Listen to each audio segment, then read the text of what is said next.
Hello দোস্ত, চলে এসেছি তোমাদের অনেকটাই কাছে। Welcome back to my own channel আমার শেয়ারবাজি।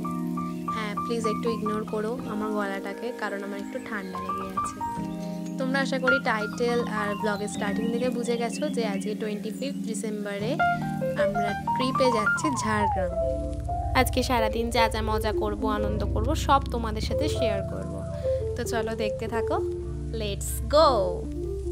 সো আবারও এই ট্রিপটাতেও কিন্তু আমরা যাচ্ছি 4 হুইলারে। যাদের সাথে যাই তাদের সাথেই ভীষণ মজা হচ্ছিল। আজকে আমরা পাক্কা 6টার সময় বেরিয়েছিলাম। আমাদের জার্নি স্টার্ট হয়েছিল পাক্কা 6টায়। উঠেছিলাম অনেকক্ষণ, কিন্তু একটু কাজ ছিল, তারপর রেডি হতে হতে একটু দেরি হয়ে গেছে। আজকে ওয়েদারটা ভীষণ মেঘলা মেঘলা ছিল। এই যে এখন সূর্যটাকে দেখতে পাচ্ছি, আবার আমরা দেখতে পেয়েছিলাম ঠিক বিকালের টাইমটা করে।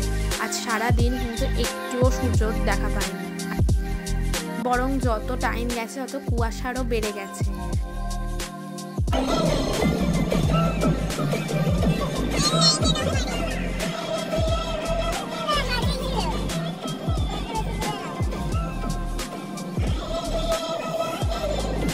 যেহেতু আমরা অনেকক্ষণ টানা লং জার্নি করি, তাই এরকম সুন্দর গানগুলো শুনতে শুনতেই কন্টিনিউ করি। কপিরাইটের ভয়ে গানটার ভয়েস এফেক্টটা একটু চেঞ্জ করতে হয়েছে। তো অনেকক্ষণ জার্নি করার পর আমরা এই রাস্তার ধারের এই ধাবাটাতে একটু ভাবলাম ব্রেকফাস্টটা সেরে নিই, একটু হালকা কফি খাবো, ব্যাস তারপর আবার বেরিয়ে পড়বো জার্নিটা কন্টিনিউ করতে। তো এই যে বেরিয়ে পড়েছি, আবার কন্টিনিউ করছি। একটা ইন্টারেস্টিং বিষয় হলো, এই যে আজকে আমরা বেরিয়েছিলাম এই জার্নিটায়, আমরা এরকম রাস্তাতে বিভিন্ন জায়গায় এরকম পাল পাল এত এত গরু দেখতে পেয়েছি। এত সুন্দর লাগছিল ওদের যখন দূর থেকে আসতে দেখছিলাম বা যেতে দেখছিলাম। আমরা কিন্তু এরকম দৃশ্য আজকে অনেকবার পেয়েছি।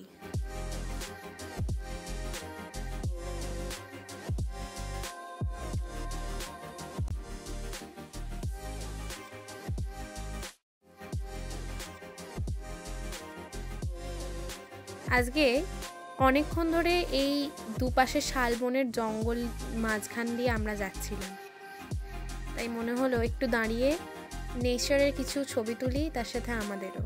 তাই একটু দাঁড়িয়ে সুন্দর সুন্দর ছবি তুলছিলাম আর নেচারকে একটু উপভোগ করছিলাম।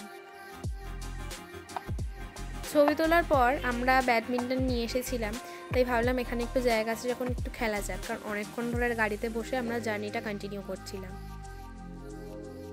আমরা ঝাড়গ্রামে পৌঁছে আমাদের 4 হুইলারটাকে পার্ক করার পর আমরা ওখানকার লোকাল সাইট সিনগুলো দেখার জন্য আমরা পাবলিক ট্রান্সপোর্টে কিন্তু বেরিয়ে পড়েছিলাম। টোটো করে আমরা বিভিন্ন জায়গায় যাচ্ছিলাম। তো প্রথমে এসেছিলাম ঝাড়গ্রাম রাজবাড়ি, যেটা মেন রাজবাড়ি, সেখানে কিন্তু লোক থাকে, তাই আমাদেরকে ঢুকতে দেয় না। আমাদের নেক্সট ডেস্টিনেশন কনক দুর্গা মন্দির।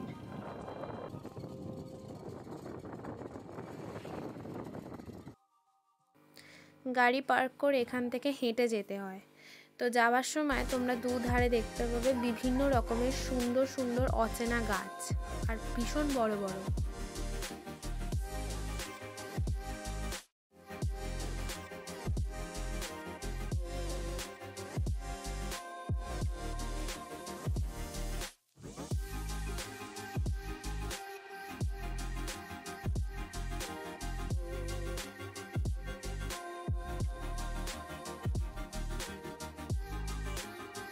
বেশ কিছুক্ষণ হাঁটার পর আমরা এসেছি এখানে কনক দুর্গা মন্দিরে। তো প্রথমেই ঢোকার সময় দেখতে পেয়েছিলাম আমরা একটা পার্ক, যেখানে বিভিন্ন রকমের ওই বাচ্চাদের যে খেলাগুলো হয় সেগুলো রয়েছে।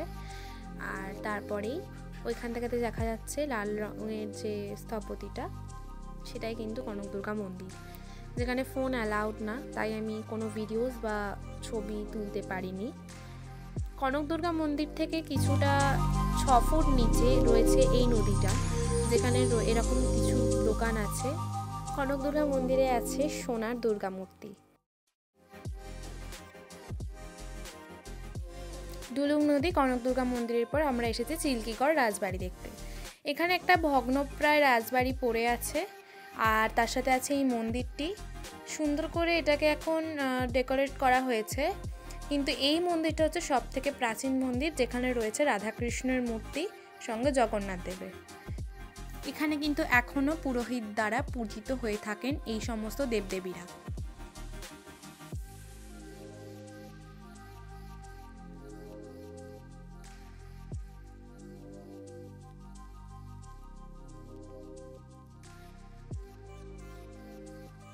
চিল্কিগড় রাজবাড়ির ভাস্কর্য সুন্দর দেখার পর আমরা বেরিয়ে পড়েছি এবার একটা মিউজিয়ামে যাব, যেখানে এখানকার সুন্দর সাঁওতালবাসীদের জীবনযাত্রা তুলে ধরা হয়েছে। এই দেখো, সেই সকালবেলা তোমাদের দেখিয়েছিলাম সূর্য উঠেছিল, আর এখন প্রায় বিকেল হতে যাচ্ছে, এখন সূর্যের দেখা পেয়েছি। এই যে এসে গেছি ট্রাইবাল মিউজিয়ামে। এখানকার প্রাকৃতিক সৌন্দর্যের সাথে সাথে ভিতরে যখন প্রবেশ করেছিলাম, এত সুন্দর করে কিছু মডেল, তারপর সাঁওতালদের ব্যবহৃত জিনিসপত্র সাজানো রয়েছে, খুব ভীষণ ভালো লেগেছে। আবার এখান থেকে যখন তোমরা ওই মিউজিয়ামটা পরিদর্শন করে বেরোবে, তখন তোমাদের এখানে রিমার্কস লিখে যেতে হবে, আমিও লিখে এসেছিলাম। গাড়ি পার্ক করার পর এন্ট্রান্সে যখন তোমরা ঢুকবে, তখনই দেখতে পাবে সুন্দর করে সাঁওতাল নাচের একটা মূর্তি গড়া আছে। সেখানে আমরা ছবি তুলে ঢুকে পড়েছিলাম মিউজিয়ামটা পরিদর্শন করতে। এই দেখো, শুরু হচ্ছে এখান থেকে। ভীষণ সুন্দর করে এখানে সিপাহী বিদ্রোহ, মানে সাঁওতালদের যে কোনো রকম বিদ্রোহ, সমস্ত কিছুর ছবি এত সুন্দর করে এখানে বাঁধানো রয়েছে যে গেলেই তোমার একটা হিস্টোরিক্যাল ফিলিং স্টার্ট হয়ে যাবে।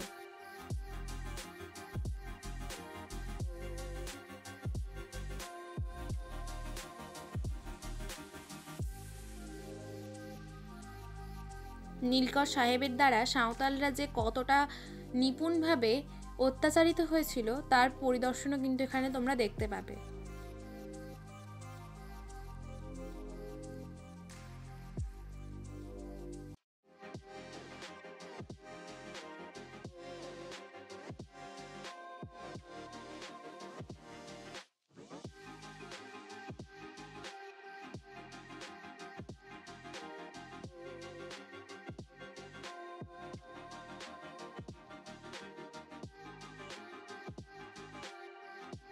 এখানটা বেশ আমার ইন্টারেস্টিং লেগেছিল। এখানে যে মডেলগুলোকে সাজানো রাখা আছে, সেখানে কিন্তু এখানে দেওয়া আছে পাঞ্চি ধুতি আর পাঞ্চি শাড়ি, অর্থাৎ সাঁওতালদের পোশাকের নাম দিয়ে সাঁওতালদের মডেলগুলো তৈরি করা হয়েছে।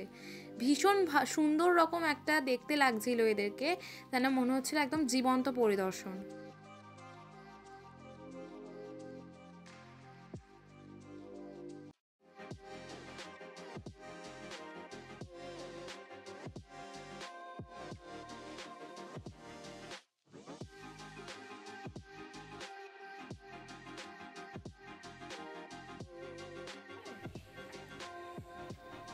আমরা চলে এসেছি ট্রাইবাল মিউজিয়ামের পর খোয়াবগাঁওতে।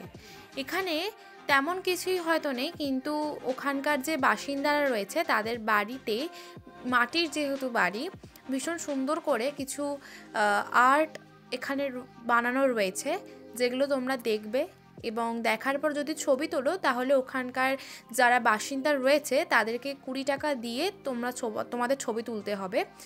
আমরা এখানটা জাস্ট দেখে চলে এসেছিলাম, ছবি তুলিনি, কারণ আমাদের এরপরে যেহেতু 1 নাইট স্টে করিনি, আমরা একদম 1 ডে ট্যুর ছিল, তাই আমরা সঙ্গে সঙ্গেই বেরিয়ে পড়েছিলাম, না হলে আমাদের বাড়ি ফিরতে অনেকটাই রাত হয়ে যেত। তবু এখানকার গ্রাম্য পরিবেশের মনোরম দৃশ্য দেখতে ভীষণ ভালো লাগছিল।